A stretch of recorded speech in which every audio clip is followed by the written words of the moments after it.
બનાસકાંઠામાં બારે મેઘ ખાંગા. મેઘરાજાએ ઉત્તર ગુજરાતને ધમરોડ્યું. સુઈ ગામ આખું પાણીમાં તરબોળ. ગુજરાતમાં સક્રિય થયેલી વરસાદી સિસ્ટમના કારણે રાજ્યમાં હળવાથી ભારે વરસાદનું વાતાવરણ જોવા મળી રહ્યું છે. જોકે ઉત્તર ગુજરાતમાં તો જળબંબાકારની સ્થિતિ જોવા મળી રહી છે.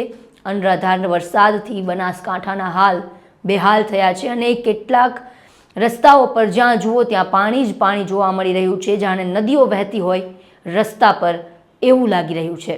બનાસકાંઠાના સુઈ ગામ તાલુકામાં વરસેલા મુશળધાર વરસાદના કારણે અનેક ગામ છે તે સંપર્ક વિહોણા થયા છે. ખેતરો જળમગ્ન થયા છે. ગામડાઓમાં પાણી ઘૂસી ગયા છે. નદી નાળાઓ છલકાઈ ગયા છે અને જળબંબાકારની આ સ્થિતિથી જનજીવન છે તે અસ્તવ્યસ્ત થઈ ગયું છે. 24 કલાકમાં સુઈ ગામમાં 17 ઇંચ વરસાદ પડ્યો છે, જ્યારે કે ભાભરમાં 12 ઇંચ તો વાવ અને થરાદમાં 9 ઇંચ વરસાદ પડતા ઠેર ઠેર પાણીના દ્રશ્યો જોવા મળ્યા. મેઘરાજાનું રૌદ્ર સ્વરૂપ ખાસ તો સુઈ ગામમાં જોવા મળ્યું. કચ્છ અને બનાસકાંઠામાં 2 દિવસથી સાંબેલાધાર વરસાદથી લોકો હેરાન પરેશાન થઈ ગયા. આ બંને જિલ્લામાં ખેતી પાકને ભારે નુકસાન થયું છે.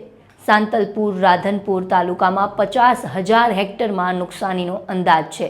ગાડીઓ પાણીમાં અટવાઈ પડી છે. વાહન વ્યવહાર ઠપ થયો છે. ક્યાંક માંડ વાહન પસાર થઈ રહ્યા છે. ગામડાઓમાં તો વરસાદી પાણી ઓસરવાની રાહ જોવાઈ રહી છે. સ્થાનિક વહીવટી તંત્ર દ્વારા પરિસ્થિતિ પર નજર રાખવામાં આવી રહી છે. પાણી ઓસર્યા બાદ જ વાહન વ્યવહાર પુનઃ શરૂ થઈ શકશે. સૌથી ખરાબ સ્થિતિ મેઘપુરા, રડોસણ, ભરડવા, પાટણ, ગોલક, નેસડા, કોરેટી, ચેલાણા, કણોઠી, લીંબાડા અને મમાણા સહિતના 12 ગામોની છે, જે 48 કલાક બાદ પણ સંપર્ક વિહોણા છે. ક્યાંક રસ્તા તૂટેલા છે, ક્યાંક પાણી ભરાયેલા છે અને આ બધાની વચ્ચે તંત્ર હજુ પણ તેમને સંપર્ક કરી શક્યું નથી. આ ગામોની સ્થિતિ એવી છે કે તેની પર સુધી તંત્રને હજુ જાણ પણ નથી પડી.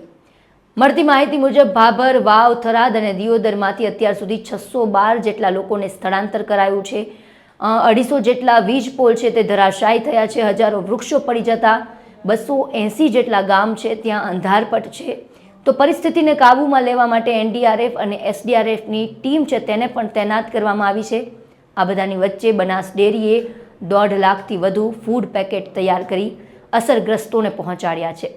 સૌથી ખરાબ હાલત છે આ અસરગ્રસ્ત વિસ્તારના ખેડૂતોની, કારણ કે વરસાદના કારણે તેમની મહેનત પર પાણી ફરી વળ્યું છે. ખેતરોમાં ઢીંચણ સમા પાણી ભરાયા છે. ખેડૂતોના ઊભા પાક પાણીમાં ગરકાવ થઈ ગયા છે. એરંડા, અડદ, કપાસ અને મગ સહિતના કેટલાય પાક છે તેને ભારે નુકસાન પહોંચ્યું છે. ખેડૂતોએ મોંઘા ભાવનું બિયારણ લાવીને આ પાકનું વાવેતર કર્યું હતું. આ પરિસ્થિતિમાં ખેડૂતોએ સરકાર પાસે તાત્કાલિક સર્વે કરી યોગ્ય સહાય ચૂકવવાની પણ માંગ કરી છે. ગુજરાતમાં આ વર્ષે ચોમાસા પૂર્વે 105% જેટલા વરસાદનું અનુમાન હતું. આ વર્ષે એનાથી પણ વધારે વરસાદ વરસી ચૂક્યો છે અને હજી આગામી દિવસોમાં વધારો થઈ શકે છે.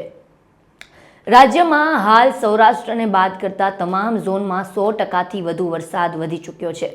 રાજ્યમાં હાલ સૌરાષ્ટ્રને બાદ કરતા તમામ ઝોનમાં 100%થી વધુ વરસાદ વરસી ચૂક્યો છે.